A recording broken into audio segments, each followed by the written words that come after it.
So here we are, just north of Fort Greene Park, in front of the Walt Whitman housing projects. They are named after the famous poet and former editor of the Brooklyn Eagle, Walt Whitman. These houses were created in 1944 to support the demand for housing during the Second World War, when the Brooklyn Navy Yard employed over 70,000 people. Originally, there was a compilation of 35 different buildings ranging from 6 to 15 stories. However, after World War II, production of the Navy Yard declined sharply, and many of the residents, which were mainly workers, moved on. The housing complex was then renovated and divided into the Raymond V. Ingersoll houses and the Walt Whitman houses.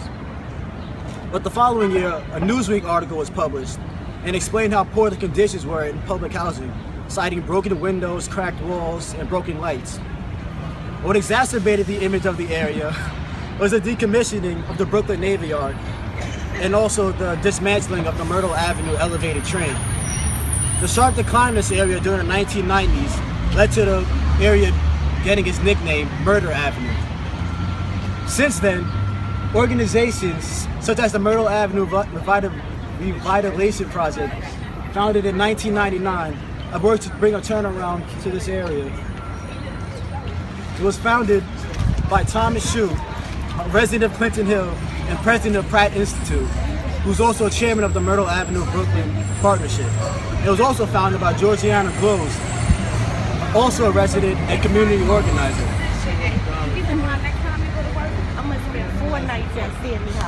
I said, what?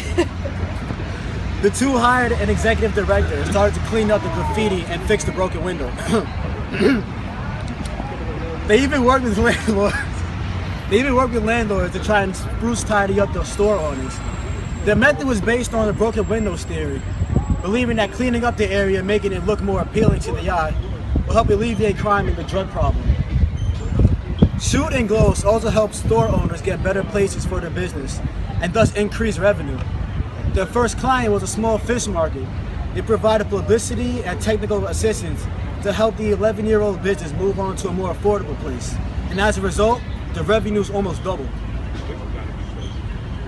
The Myrtle Avenue Revitalization Project, also known as MARP, has also started other projects such as building tree guards, planting murals near the Brooklyn-Queens Expressway, and installing temporary art galleries and store windows. They have done their part in turning around Myrtle Avenue. However, the street is not completely safe. Renovating a rundown area that is full of crime will not always solve the issue. Myrtle Avenue, mainly the portion near the Walt Whitman houses, is still one of the more dangerous parts of Fort Greene, and the name Murder Avenue isn't too distant in people's memory. When taking interviews, non-minority residents tended to say that they felt safe, while minority residents who were closer to the Whitman houses used words like scary and reckless to describe the neighborhood. Some also said that they wanted an even stronger police presence in Fort Greene.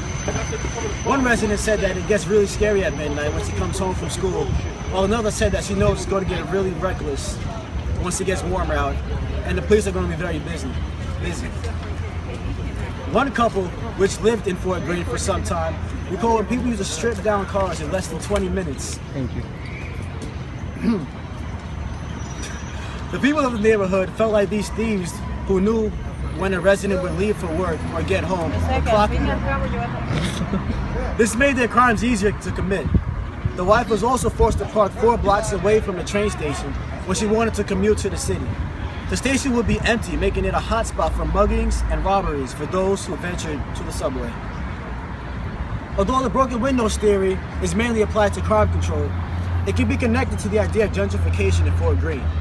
To combat the crime and disorderly behavior that plagued the neighborhood during its down years, city administration began to renovate its infrastructure.